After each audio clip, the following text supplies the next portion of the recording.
दूसरे भ्रष्टाचार। ऐसों को पहचान पाना बहुत कठिन होगा। भेष मलिन, आचरण मलिन। जैसे आप में कोई पुराना हो तो शायद जान पाएगा, भगवान दास नाम के एक संत इसी चौराहे पे रहते थे। ये जो चौराहा है, कभी नंगे पड़े रहते थे, कभी वो पा रहे उनके साथ कुत्ता पा रहा है, कभी नाली का पानी पी रहे हैं, और भगवत प्राप्त महापुरुष थे। इसकी पहचान स्वयं की। कोई चाय रखने गया, उठा के ईंट मार दी, गाली दे दी, दौड़ पड़े, पकड़ पाए तो 10-5 घूंसे थप्पड़ मार दिए। ऐसा उनका व्यवहार था। भ्रष्टाचार। हलवा कोई रख गया, खिचड़ी रख गया, कुत्ता खा रहा है, उसी के साथ वो खा रहे हैं।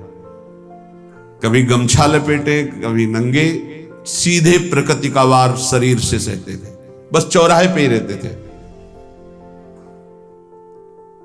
बहुत अगर गए तो ये राधा टीला है, बस इतना ही उनका था। राधा टीला से इधर, और इधर थोड़ा चढ़ाई जो है जहां पूज्य श्री चंद्रशेखर बाबा जी वास करते, उसके इधर, मतलब चौराहे के बस इतने में ही रहते थे। 12 महीना, 20 साल उनको देखा। तो जब काशी से आए हुए थे तो उनको देखा तो उनकी दृष्टि से लगा कि ये स्थिति प्रज्ञ महापुरुष हैं, पर अपने को छुपाए हुए ऐसी लीला करें। पर उनके कुछ ऐसे आचरण थे जिनसे लगा कि इनकी, हमें लगता है, बुद्धि खराब है क्या, मतलब पागलपन का दौड़ा है क्या। ऐसे राधा रमण जी दर्शन करने गए तो जो पुंडरीक जी हैं इनके बाबा, वो उस समय थे, उनके पुत्र जो पुंडरीक जी के पिताजी, वो उनके सहायक में। तो करुणा कृपा हुई उनकी, उन्होंने देखा। वो तो बाद में परिचय जाना उनका, हमें पता नहीं, तो बाद में परिचय। वो पीत वस्त्र धारण किए हुए वयोवृद्ध है ना, डलिया लाए, राधा रमण जी को निकाल करके अपने को प्रसाद मिला। तो सीधे राधा रमण जी की कृपा का अवलोकन करते हैं और परिक्रमा लगाना।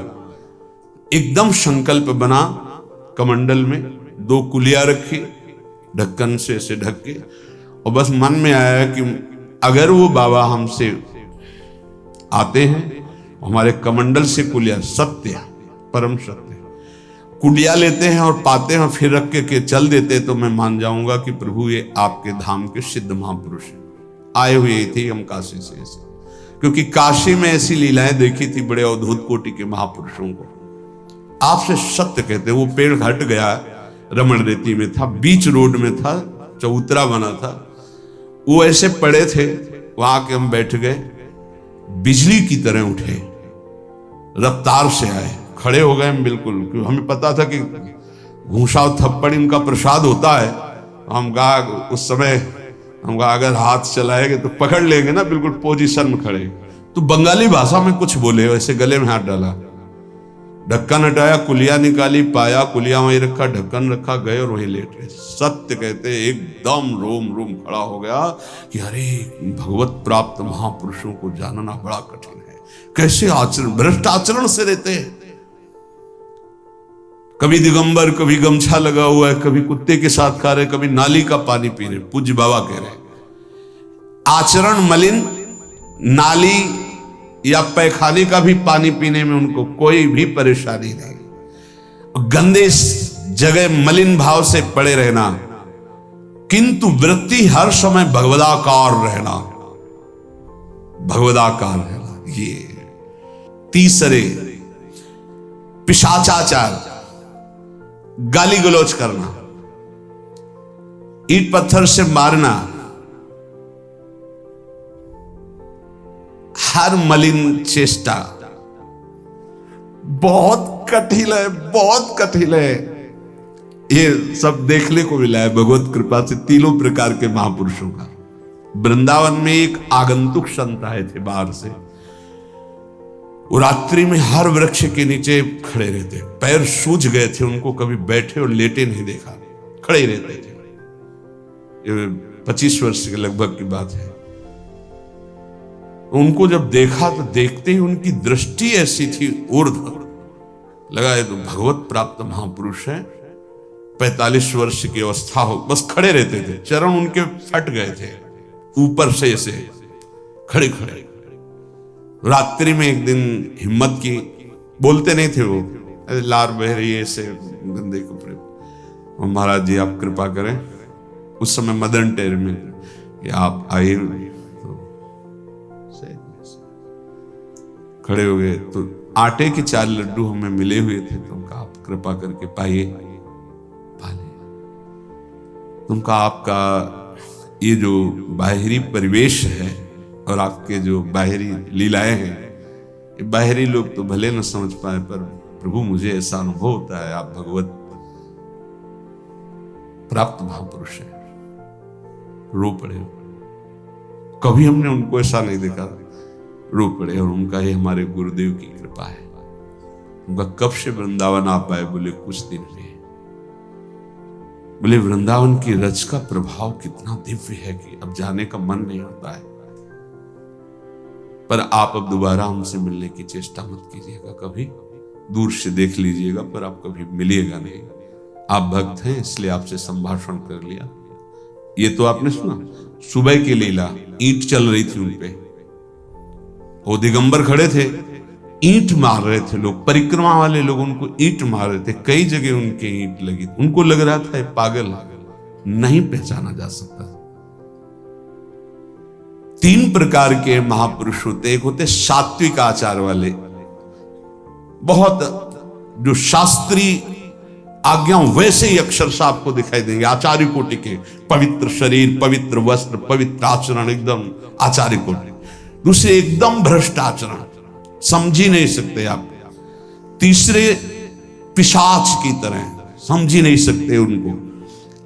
अब लाभ होता है केवल पहले वाले से, सात्विक, तस्मात् शास्त्रम प्रमाणम थे, इससे जनता का लाभ होता है।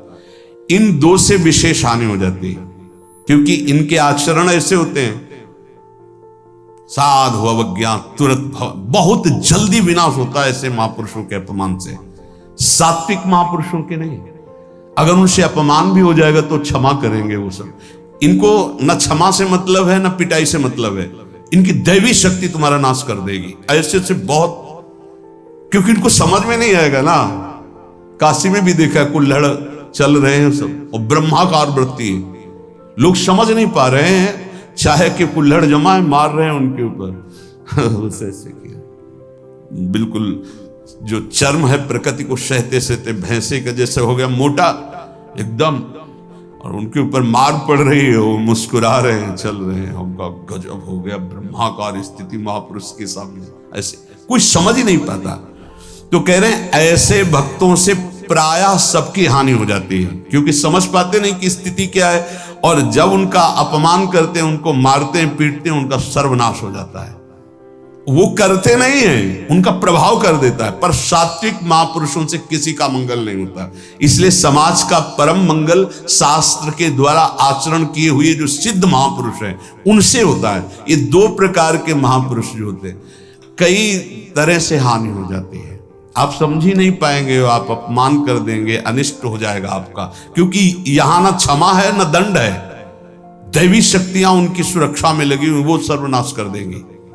इसलिए बाबा परिचय बता रहे कि अगर तो इनको पागल न समझा जाए। ये प्रायः जैसे एक बार बताया था कि हरगोविंद जी के पांडाल में रास हो रहा था, एक दिगंबर महापुरुष आए और वो ऐसे खड़े थे पीछे से, चूंकि आरती करने के बाद पीछे राधा वल्लभ जी की गए तो पीछे ही खड़े होना था, तो बिल्कुल पास बूट पहने हुए मारा लात पीछे से, वो मुंह भरा गिर गए, आराम से खड़े हुए, रास को ऐसे नेत्रों से हल्का सा और बस फिचल दिए।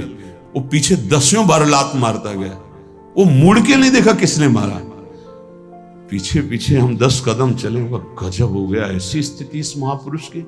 और ये बावरा जान नहीं रहा कि अपना सर्वनाश कर दिया हमने, और वो गजेंद्र की तरह मतवाले ऐसे फोगला की तरफ चल के लिए। कैसे समझोगे महापुरुषों को? बाहरी व्यवहार।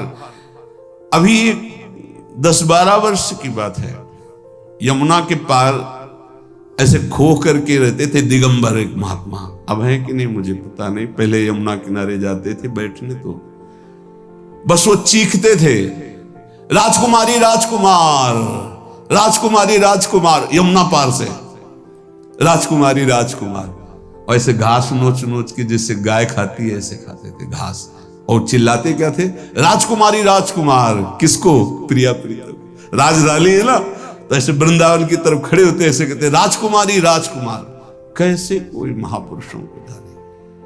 भगवान कृपा करें कि किसी भी महापुरुष का कभी कोई अनिष्ट हमारे द्वारा ना हो, कहीं कोई अमंगल बर्ताव ना हो जाए, इसलिए परिचय बताया कि आप सोच सकते हैं कि ऐसे भला महापुरुष हो सकते हैं। हाँ पक्का, तीनों प्रकार के महापुरुषों के दर्शन हुए। उपासक को चाहिए कि जब कभी इन दो प्रकार के महापुरुषों का जो भ्रष्टाचरण या पिशाचाचरण, इन दोनों, तो दूर से प्रणाम करके, ना सानिध्य ना नजदीक ना चरण छूना, दूर से प्रणाम करके चल दे। इनके प्रति कभी अशुद्ध भावना भी न लावे, क्योंकि वहां क्षमा शब्द नहीं है। जैसे आग में क्षमा शब्द नहीं है, अगर आपने प्यार से भी स्पर्श किया तो दाहिका शक्ति जला देगी, और रोष से भी स्पर्श किया तो उसकी दाहिका शक्ति आपको जला देगी। सात्विक आचरण वाले महापुरुषों के द्वारा परम मंगल होता है, और वही सिद्धि प्राप्त करना उचित है। इस कोटि के ये सब भगवान शंकर स्वरूप हैं, इनको केवल प्रणाम है, ना इनके आचरण अनुकरणीय है, ना इनकी स्थिति परिचय में आ सकती है। तो कैसे सिद्ध हुआ जाए? श्री भगवान अर्जुन जी को कहते हैं कि जो यस्य सर्वे समारंभाः काम संकल्प वर्जिताः ज्ञानाग्निदग्ध कर्माणं तमाहुः पंडितम बुधाः। यह है आचार्य कोटि से सिद्ध हुए महापुरुषों का स्वभाव स्थिति। यस्य सर्वे समारंभाः काम संकल्प वर्जिता, जिनके संपूर्ण कर्म का आरंभ कामना से या संकल्प से नहीं होता है, स्वाभाविक। चलो परिक्रमा चलते हैं, तो ऐसा कर ले, कोई संकल्प नहीं, कोई कामना नहीं कि बैठे बैठे कामना का चिंतन हुआ, इसका फल ये होगा, इसका फल। यस्य सर्वे समारंभा काम संकल्प वर्जिता, ना कोई कामना और ना कोई संकल्प, जिसके ऐसे कर्म होते हैं, कोई कामना नहीं, कोई संकल्प नहीं, और जो ज्ञानाग्नि के द्वारा जिनके कर्म भस्म हो चुके हैं, वो परम ज्ञानी, वो पंडित जन कहे जाते। पंडित जन में भगवत प्राप्त, पंडिता समदर्शिना, वो समदर्शी महात्मा को ही पंडित कहते हैं। जो विषयों का बार बार चिंतन होता है तो विषयों की कामना होती है, कामना से विषय भोग की इच्छा होती है। जो कामना हुई, संकल्प बना, विषय भोग, इसे संसारी पुरुष कहते हैं। ये बंधन युक्त पुरुष है। जायतो विषयान पुंसा संगास्तेषु उपजायते, संगात संजायते कामः, कामः क्रोधो भी जायते, क्रोधात् भवति सम्मोहा, सम्मोहात् स्मृति विभ्रमा, स्मृति भ्रंशात् बुद्धिनाशो, बुद्धिनाशात् प्रणश्यति। ये सर्वनाश बंधन कारक बार बार विषयों का चिंतन, उनकी कामना, उनका संकल्प, चाहे वो जीवन में उपयोगी वस्तुएं हो, सुख देने वाली हो, उसकी कामना होती, उसका चिंतन होने पर उसका संकल्प बनता है, उनकी क्रिया होती, इसी में सारा संसार फंसा है। ध्यान दीजिए, चाहे जितनी उपयोगी वस्तु हो उनका चिंतन होता है, उसकी संकल्प वृत्ति बनती है, कामना के बाद फिर क्रिया होती है, और इसी का परिणाम भोगना पड़ता है। वो शुभ हो या अशुभ, दोनों बंधन कारक है।